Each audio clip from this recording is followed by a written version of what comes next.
All men understand that when we do wickedness, we deserve punishment. And when Job's friends saw the extent of the trouble that came upon Job, they concluded he must have done wickedness. But in chapter 31, Job has reviewed his life and identified that at no point had he done wickedness.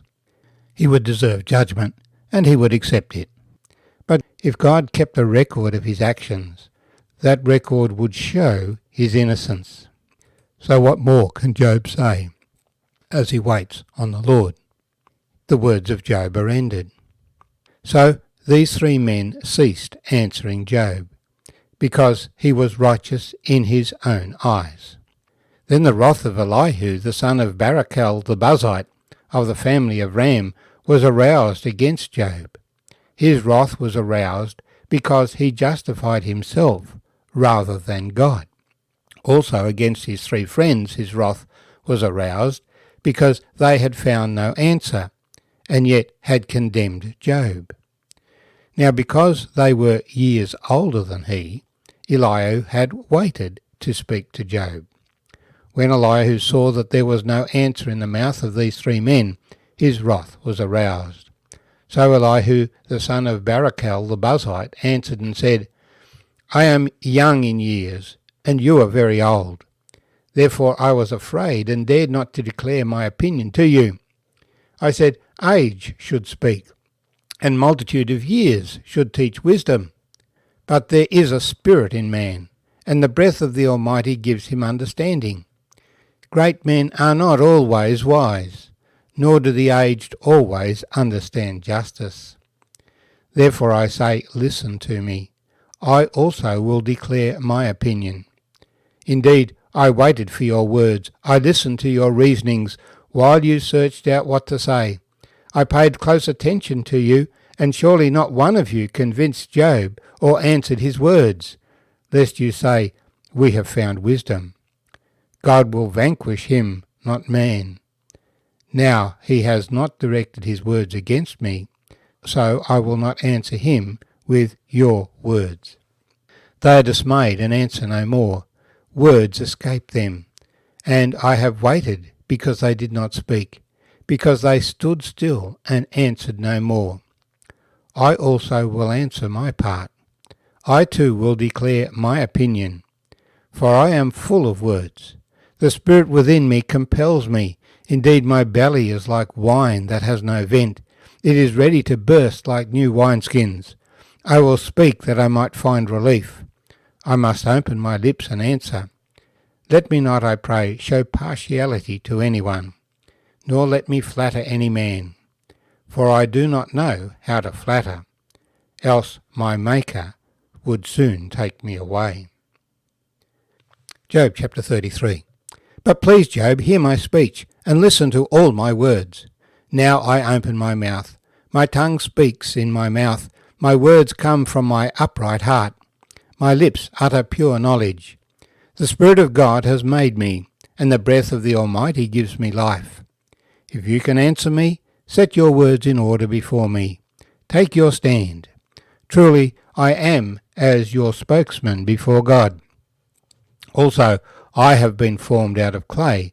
Surely no fear of me will terrify you, nor will my hand be heavy on you. Surely you have spoken in my hearing, and I have heard the sound of your words, saying, I am pure, without transgression. I am innocent, and there is no iniquity in me. Yet he finds occasions against me. He counts me as his enemy. He puts my feet in the stocks. He watches all my paths. Look, in this you are not righteous. I will answer you, for God is greater than man. Why do you contend with him? For he does not give an accounting of any of his words. For God may speak in one way or in another, yet man does not perceive it. In a dream, in a vision of the night, when deep still falls upon men, while slumbering on their beds, then he opens the ears of men, and seals their instruction, in order to turn man from his deed, and conceal pride from man. He keeps back his soul from the pit, and his life from perishing by the sword. Man is also chastened with pain on his bed, and with strong pain in many of his bones, so that his life abhors bread, and his soul succulent food. His flesh wastes away from sight, and his bones stick out, which once were not seen. Yes, his soul draws near the pit, and his life to the executioners. If there is a messenger for him, a mediator, one among 1,000, to show man his uprightness, then he is gracious to him, and says, Deliver him from going down to the pit. I have found a ransom. His flesh shall be young like a child. He shall return to the days of his youth. He shall pray to God, and he will delight in him. He shall see his face with joy, for he restores to man his righteousness. Then he looks at men and says, I have sinned, and perverted what was right, and it did not profit me. He will redeem his soul from going down to the pit, and his life shall see the light. Behold, God works all these things, twice in fact, 3 times with a man, to bring back his soul from the pit, that he may be enlightened with the light of life. Give ear, Job, listen to me. Hold your peace, and I will speak. If you have anything to say, answer me. Speak, for I desire to justify you. If not, listen to me. Hold your peace, and I will teach you wisdom. My name's Arthur, and I thank you for joining me as we share together from Job chapter 32 and 33, the opening part of Elihu's speech.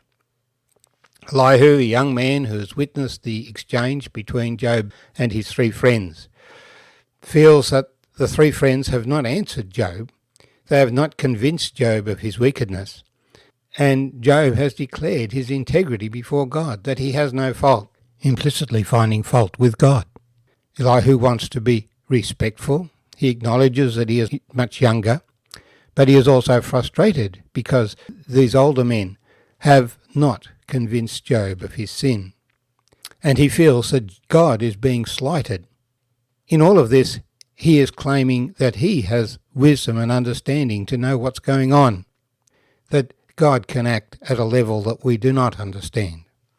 Nevertheless, we have a great desire to have understanding.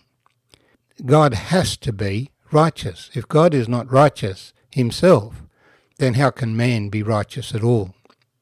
Like Elihu, we all have an opinion about a matter, and sometimes our hearts get really stirred up so that we must express that opinion with urgency, that we might justify ourselves. Elihu is seeking to do it not with partiality. He doesn't want to hurt Job, but he feels that there is a deficiency in Job's argument. He quotes Job as saying, I am pure without transgression. I am innocent, and there is no iniquity in me. Yet he finds occasions against me. He counts me as his enemy. He puts my feet in stocks. He watches all my paths. Elihu says, that's not righteous. God would not do something like that. He would not punish you if you indeed were pure, if you were without transgression. If you were innocent, God would not put your feet in stocks. He would not treat you as an enemy. So you are maligning the character of God. God is greater than man. So why do you argue with him? Well, we argue with him because he is a rational being, and he has made us as rational beings. We argue that we might understand. And this is what Job has put his case, that he might hear how God would answer him. Elihu says God reveals his will to men in visions of the night, that he might turn people away from wickedness. And again, he sends calamity to turn people back. Therefore these things have come upon Job.